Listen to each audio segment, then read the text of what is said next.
Kela Nazarbekni ittifoq sentridan hovli qidirayotgan aka ukalarga atmetga qilib qo'yinglar. Bitta zo'r hovli chiqdi. Buni narxini 65 ming dedilar. Aka kelishtirib bering dedim, 62 mingga berib yuboraman dedilar. Xo'p, xonalar 7 xonali 230 so'ti ekan. Ketdi. Obzor qilamiz xonalarni. Yaxshi, radnoyam zalotoyim yaqinam, xonalari ham bir chiroyli. Polli gips gardonlar qilingan, malarning ishlari qolgandilar. Xo'p, bu oshxona ekan.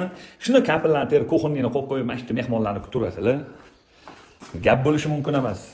Xo'p, hovli qidirib yurgan aka ukalarga atmetga qilib qo'yinglar. Bu sanuzel tualet. Ikkita xona bu yoqda ekan. Bu bilan bu yoqda. Xo'p, ketdik ikkinchi etajga obzor qilamiz. Kela ikkinchi etaji 5 xona ekan. 5 xonada sanuzel, zal, spalni, xohlasanglar bu yoni ham spalni qo'yib yuborasizlar. Detki xonami sanuzel tualet tayyor gips gardonlardan chiqqan. Malarning ishlari qolgandilar.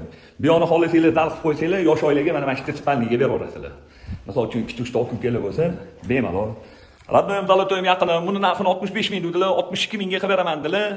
Notarius dokument bir kunda hal bo'lar ekan. Reski nominglarga o'tadi, tayyor. Pastga egalar nomerini yozib qoldiraman, bosinglar.